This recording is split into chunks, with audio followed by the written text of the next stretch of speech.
வெண்முரசு. இமைக்கணம் 34. வாசிப்பது சந்தீப்.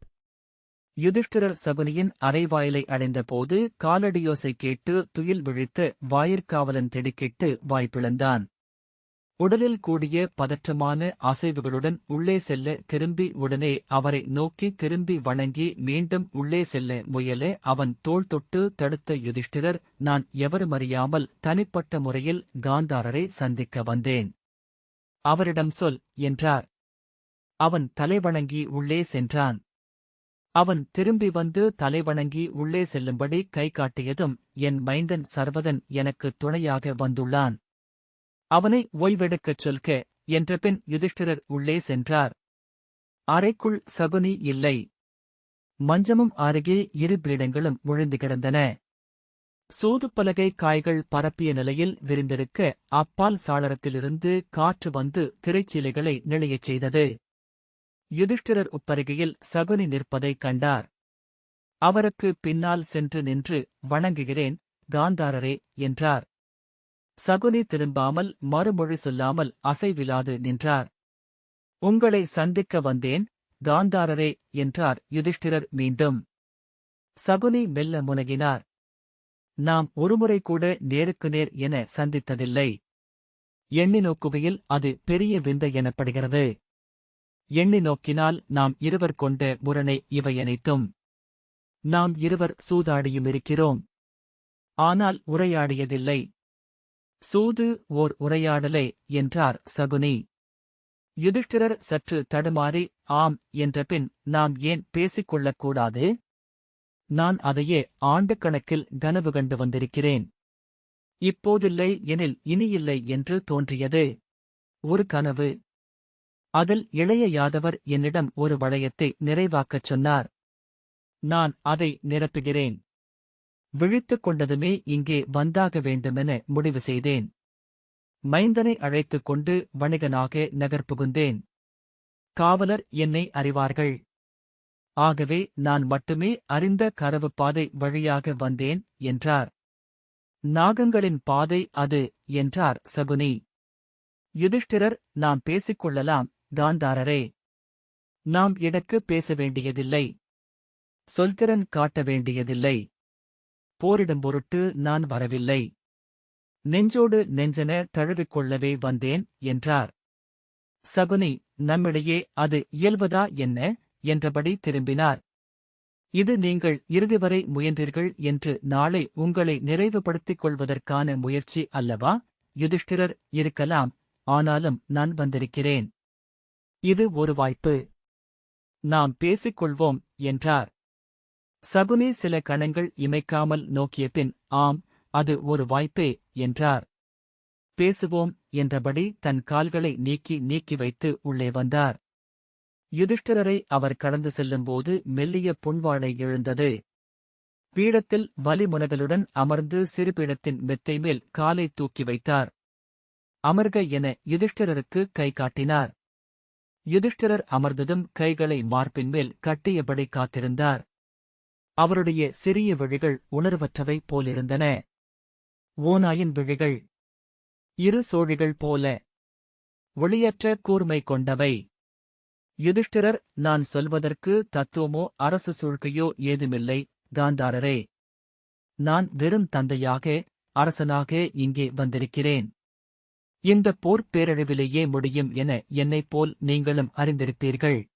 இதனால் நாம் அடைவது எதுவாக இருந்தாலும் இருமடங்கு விலை கொடுத்திருப்போம். எளிய மக்கள் இறப்பார்கள். நம் மைந்தர் மடிவார்கள். நினைவில் பெறுபடுவென இதை மானுடம் நெடுங்காலம் கொண்டு செல்லும். இதைச் செலுத்திய அனைவரும் தலைமுறைதோறும் பழிகொள்வார்கள் என்றார். சகுனி இதழ்கோட புன்னகைத்து ஆம் என்றார். ஆனால் நான் பழியஞ்சவில்லை. நீர் அஞ்சுகிறீர். ஆம், நான் அஞ்சுகிறேன் என்றார் யுதிஷ்டிரர். நான் மன்றாடவே வந்தேன். நாம் இதை நிறுத்திக் கொள்வோம். உங்களுக்கு என்னிடம் சொல்ல என்ன உள்ளதென்று கூறுக. நான் செய்ய வேண்டுவதென்ன என்று கூறுக. அவர் கைகள் இறப்பவை என குவிந்து நீண்டன. எந்த எல்லை வரை தாழவும் நான் சித்தமாக உள்ளேன். கோழை என்றும் கீழ்மகன் என்றும் இழிவு கொள்ளவோ அனைத்தையும் இழந்து வெறுமை கொள்ளவோ? நான் செய்ய வேண்டுவதென்ன என்று சொல்லுங்கள். சகுனி தெளிவாக பலமுறை சொல்லிவிட்டேன். எனக்கு இந்நிலம் வேண்டும் என்றார். யுதிஷ்டிரர், எடுத்துக்கொள்ளுங்கள். நான் விட்டுவிடுகிறேன். எனக்கு இங்குள்ள எதுவும் வேண்டியதில்லை. அஸ்தனபுரியை நான் துறக்கிறேன் என்றார். அஸ்தனபுரி மட்டுமல்ல உடைமை என்றிருப்பது.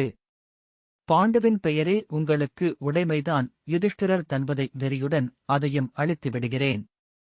பெயரிலியாக கிளம்புகிறேன் என்றார்.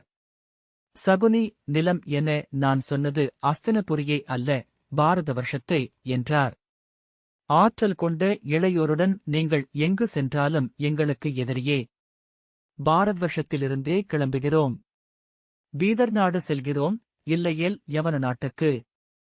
நாங்கள் உங்கள் பாதையில் குறுக்கே வரப்போவதே இல்லை என்றார் யுதிஷ்டிரர். உங்கள் புகழ் குறுக்கே வரும். ஒவ்வொரு நாளும் சூதரும் கவிஞரும் குடிகளும் அர்ஜுனன் வில்லையும் பீமனின் தோளையும் புகழ்ந்து பேசுவர் என சகுனி புன்னகை செய்தார். அவர்கள் முற்றழிக்கப்படாமல் அவர்களின் புகழ் அழியாது. அப்புகழ் இருப்பதுவரை நாங்கள் என்னிலத்தையும் முழுதாள இயலாது. நாங்கள் பணிகிறோம். வில் வைத்து அடிபணிந்து விடை கொள்கிறோம் என்றார் யுதிஷ்டிரர். ஆம், அப்போது நாங்கள் கொண்டதெல்லாம் உங்கள் கொடை என்றே ஆகும். வீரத்துடன் கொடையும் சேர மேலும் புகழ் பெறுவீர்கள். மேலும் எங்களை வெல்வீர்கள். ஒருபோதும் அதை நாங்கள் ஒப்பவியலாது. யுதிஷ்டிரர் சொல்லிழந்து வெறுமனை நோக்கி அமர்ந்திருந்தார். அந்த முட்டுப்பெருஞ்சுவரை அவர் அப்படி நோக்கியதே இல்லை என்று உணர்ந்தார். சகுனி, என்ன செய்வது? சொல்க, பாண்டவரே என்றார். நான் என்ன செய்ய வேண்டும் என்றார் யுதிஷ்டிரர் தளர்ந்த குரலில். முழு விசையுடன் முழு படை வல்லமையுடன் எங்களை எதிர்த்து நிற்க வேண்டும். நீங்கள் எங்களுக்கு செய்ய வேண்டுவது அது ஒன்றே. படைக்களத்தில் எங்கள் முன் ஒரு கணமும் விட்டுக் கொடுக்காமல் பொருதி தோற்று முற்றழிய வேண்டும். உங்கள் குருதியை நாங்கள் நெஞ்சில் பூசிக்கொள்ள வேண்டும். உங்கள் குடிகளின் குருதி மேல் வெற்றி கூத்திட வேண்டும். அதை மட்டுமே நீங்கள் செய்ய முடியும். முகம் கோணலாகி, ஆனால் அதை தவிர்க்கவே இங்கு வந்துள்ளீர் பாண்டவரே என்றார் சகுனி.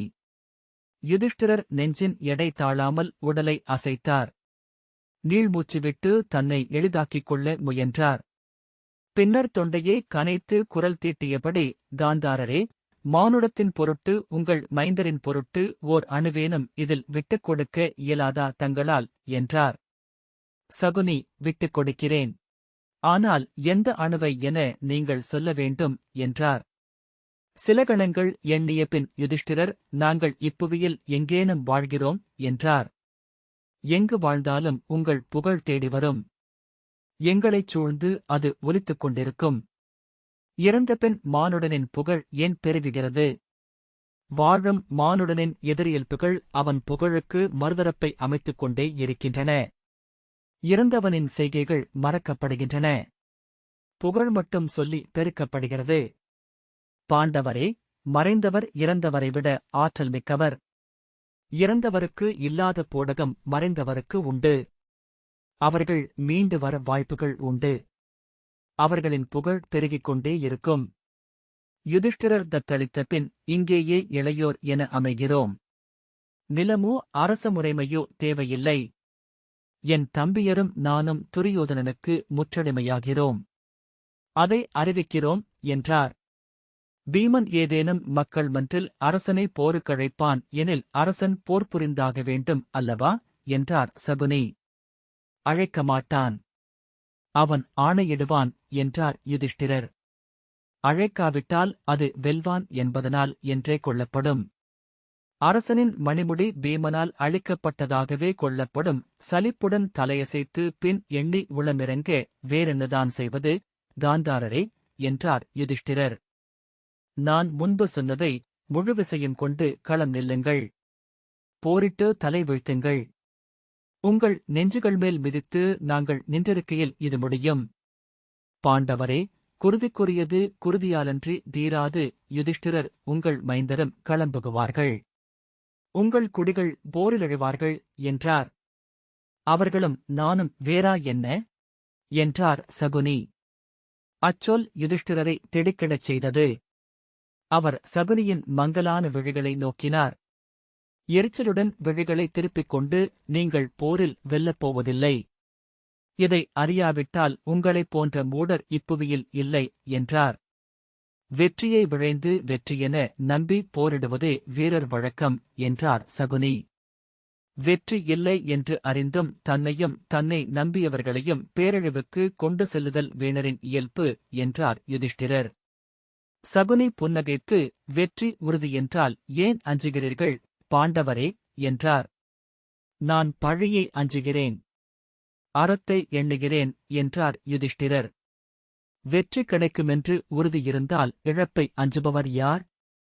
இழப்பில்லை என்று அறிந்தால் அறத்தை எண்ணுபவர் யார் என்றார் சகுனி. நான் உங்கள் விழிநோக்கி கேட்கிறேன் காந்தாரரே, இது அறமா என ஒருபோதும் நீங்கள் என்னிடம் கேட்கப் போவதில்லையா என்றார் யுதிஷ்டிரர். இல்லை, தெய்வங்களிடமும் கேட்கப் போவதில்லை. ஏனென்றால் அறமென்பது வென்றவனின் பசப்பு, தோற்பவனின் மன்றாட்டு, பிறிதொன்றுமல்ல என்று நான் அறிவேன் என்றார் சகுனி. அறமிலாது புவி இல்லை என்றார் யுதிஷ்டிரர்.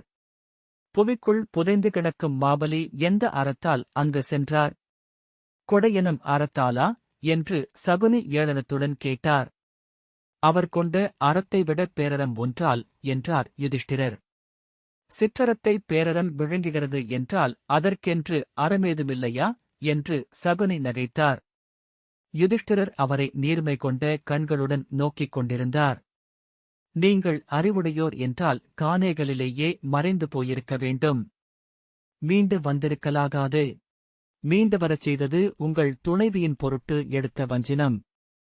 பாண்டவரே, அவ்வஞ்சினம் உரைக்கப்பட்ட போதே போர் முற்றாக முடிவெடுக்கப்பட்டுவிட்டதல்லவா என்றார் சகுனி. யுதிஷ்டிரர் அவர் என்ன சொல்ல வருகிறார் என்று புரியாமல் வெறித்துப் பார்த்தார். ஒரு வழி உள்ளது பாண்டவரே. மீதியின்றி அனைத்தையும் அது முடித்து வைக்கும். பாண்டவர்கள் எங்களுக்கு எவ்வகையிலும் பகையோ நிகரோ அல்ல என்று நாங்கள் நம்பச் செய்யும். நீங்கள் எவ்வகையிலும் ஒரு பொருட்டல்ல என்று இன்றிருப்போரும் நாளை எழுவோரும் முற்றாக ஏற்கச் செய்யும்.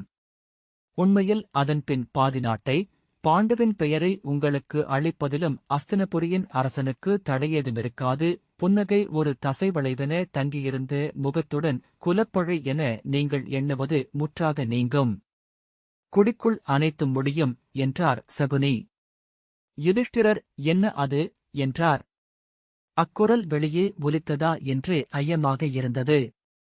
அஸ்தினபுரியின் அரசனின் ஆழமறிந்து நான் சொல்வது இது.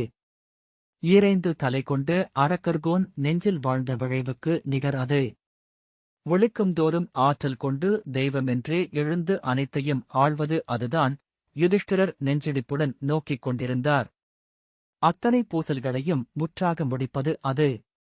ஏனென்றால் அனைத்துக்கும் முதல் விதை அது என்றார் சகுனி. அவர் முகத்தில் அதுவரை இருந்த மென்புன்னகை மறைந்தது. விழிகளில் மேலும் இடுங்கலும் ஒளியணிதலும் நிகழ்ந்தன.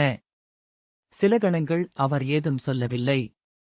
யுதிஷ்டிரர் வெறுமனே நோக்கிக் கொண்டிருந்தார்.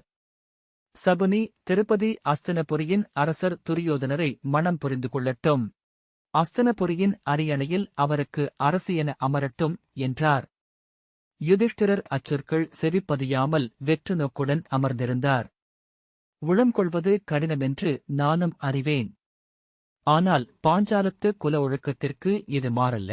ஐவருக்கு துணைவி ஆறாவதொருவரை ஏற்பது பிழையும் அல்ல. யுதிஷ்டிரர் குளிர்நீரில் நனைந்தவர் போல வியர்வையுடன் நடுங்கிக் கொண்டிருந்தார். நெஞ்சில் ஒரு சொல்லும் எழவில்லை. இருவர் இங்கே சத்ராபதி என்று அமைய முடியாதென்பதே மெய்யான சிக்கல் பாண்டவரே. இருவரும் அமைந்தாக வேண்டும் என்பது ஊழ். இருமுனையையும் சேர்த்து முடிச்சிட்டாலொழிய தீர்வமையாது இதற்கு என்றார் சகுனி. என்னடா சொன்னாய் இழிமகனே என்று கூவியபடி யுதிஷ்டிரர் பாய்ந்தெழுந்தார். ஓங்கி சகுனியை உதைக்க பீடம் சரிந்து சகுனி நிலத்தில் விழுந்தார். மீண்டும் உதைக்க காலெடுத்த யுதிஷ்டிரர் சகுனியின் புண்பட்ட காலை நோக்கிவிட்டு மூச்சிறைக்க நின்றார். இழிமகனே, இழிமகனே, இழிமகனே என்று கூச்சலிட்டார். அவளிடம் சென்று கேளுங்கள் பாண்டவரே. பாரதவர்ஷத்தின் மும்முடி சூடி அமர்வதற்கு அதுவே எளிய வழி என்றால் அவள் ஒப்புவாளா என்று யுதிஷ்டிரர் தன் காலை ஓங்கியபடி மீண்டும் முன்னகர்ந்தார். வாயை மூடு, வாயை மூடு, கீழ்ப்பிறப்பே என்று மூச்சொலிக் குரலில் சொன்னார். நீங்கள் கேட்க மாட்டீர்கள் என்று சகுனி சிரித்தார். மெல்ல புரண்டு வலியுடன் முனகியபடி மிக மிக எளிதானது. ஆனால் செய்ய மாட்டீர்கள் என்றார். ஆம், ஏனென்றால் நான் ஆண்மகன். கற்புள்ள பெண்ணின் கருவில் பிறந்தவன். சகுனி நெஞ்சுக்குள் கற்புள்ள பெண் என எவளுமில்லை என்றார். நீ நஞ்சு முற்றொழிக்க வேண்டிய தீங்கு என்றபடி யுதிஷ்டிரர் கால் தொடர்ந்து பின்னால் சென்றமைந்தார். இதோ நீங்களும் போர் அறிவித்துவிட்டீர்கள் பாண்டவரே என்றார் சகுனி. ஆம், போர்தான். உன் குடியை மிச்சமின்றி அழிக்காமல் நீ நடந்த மண்ணை குருதியால் கழுவாமல் என் வஞ்சம் அணையாது. இப்புவியில் எனக்கிழைக்கப்பட்ட சிறுமையின் உச்சம் இப்போது நீ சொன்னதுதான் என்றார் யுதிஷ்டிரர். பாண்டவரே, ஒரு பேச்சுக்கு சொல்கிறேன். இப்படி நான் சொன்னேன் என அவளிடம் சொல்லுங்கள். அவள் சீறி மறுப்பாள். உங்கள் சங்கருக்க எழுவாள். 7 நாட்கள் எண்ணிய பின் முடிவெடுக்கும்படி அவளிடம் கோருங்கள். 7 நாட்களுக்குப் பின் அவள் அதே சினத்துடன் மேலும் விசையுடன் மறுப்பாள். அவளிடம் ஒரு கணமேனும் அவள் அவ்வழியே சென்றாளா என்று கேளுங்கள். அனல் தொட்டு ஓர் ஆணையிடும்படி கோருங்கள். ஆணையிடுவாளென நினைக்கிறீர்களா? யுதிஷ்டிரர் திகைத்து அமர்ந்திருந்தார். சகுனி மேலும் மேலும் குரல் தெளிந்தார். மானுட உள்ளத்தின் வழிகள் முடிவிலாதவை. விண்ணில் 33 கோடி தேவர்களாகவும் ஆழங்களில் 3333 கோடி நாகங்களாகவும் நிறைந்திருப்பவை அவையே. சகுனி காலை அசைக்க முயன்று வலியுடன் முனகே கண்களை மூடி தலையை பின்னுக்கு சரித்துக் கொண்டார். தளர்ந்த குரலில், பிறகென்ன அறம்? எங்களது ஒழுக்கம்? எவர் கற்புள்ளவர்? அறத்தோர் என்பவர் யார் என்றார். விட்டில் என தலை நடுங்கிக் கொண்டிருக்க யுதிஷ்டிரர் அவரை சிவந்து கலங்கிய விழிகளால் நோக்கிக் கொண்டிருந்தார். அந்த எல்லை வரை எந்த அறத்தானும் தன்னையும் பிறரையும் இழுப்பதில்லை பாண்டவரே என்று சகுனி நகைத்தார். யுதிஷ்டிரர் எழுந்தார். என்னை தூக்கிவிட்டுவிட்டுச் செல்க பாண்டவரே என்றார் சகுனி.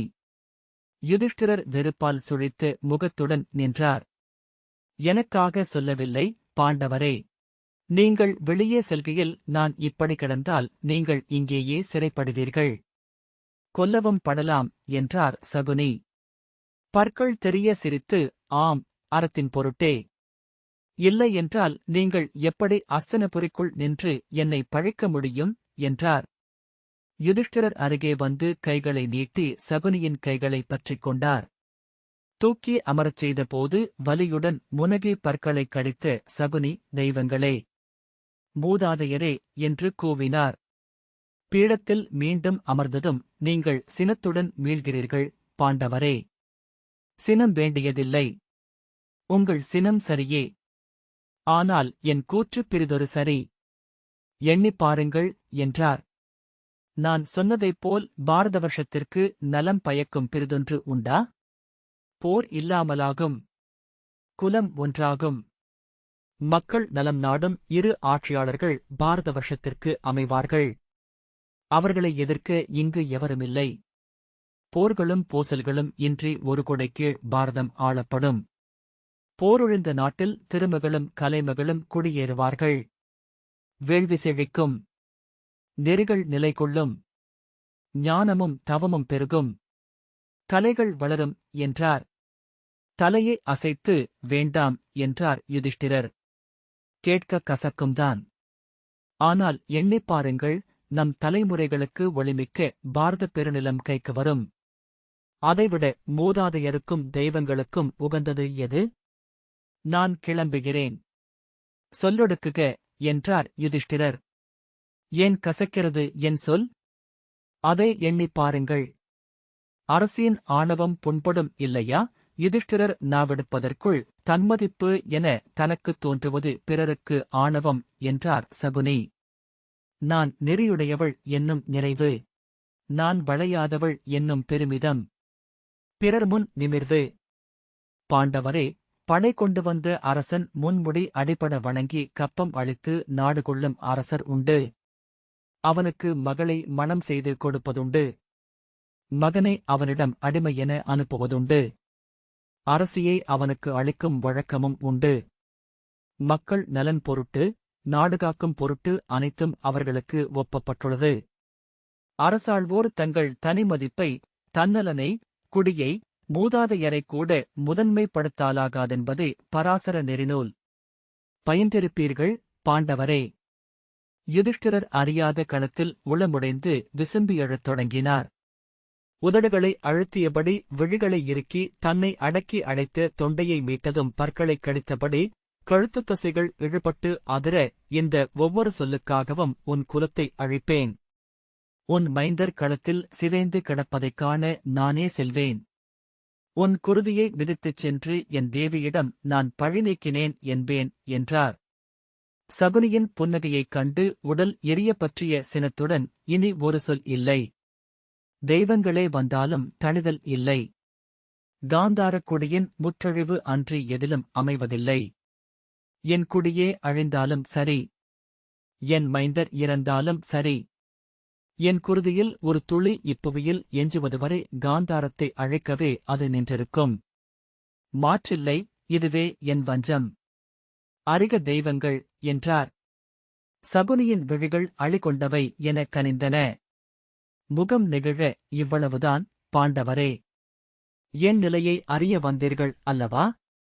நீங்கள் உங்கள் தேவிமேல் கொண்டுள்ள அதே பற்றை நான் நிலத்தின் மேல் கொண்டிருக்கிறேன். என் வஞ்சினமே என் அறம். அதை நிகழ்த்துவது எனக்கு சாவுக்கு நிகர் என்றார். யுதிஷ்டிரர் அவரை சில கணங்கள் நோக்கிவிட்டு, ஆம், புரிந்து கொண்டேன் என்றார். குருதி என்றார் சகுனி. ஆம், குருதி மட்டும் என்றபின் யுதிஷ்டிரர் தன் மேலாடையை அணிந்து கொண்டு வெளியே சென்றார். காவலன் அவரை நோக்கி வணங்கினான். பல ஆண்டுகள் முதுமை கொண்டவரைப் போல நடந்து படிகளில் இறங்கி முகப்புக் கூடத்தை அடைந்தார். சர்வதன் அவரைக் கண்டு எழுந்து நின்றான். அவனை தன்னை தொடரும்படி சொல்லிவிட்டு வெளியே சென்று தேரிலேறி அமர்ந்தார். அவன் ஏறும்போது தேர் சற்று உலைய உடல் அசைந்தபோது அது ஒரு கனவோ என்னும் எண்ணத்தை அடைந்தார். இந்த வாசிப்பை கேட்டதற்கு நன்றி.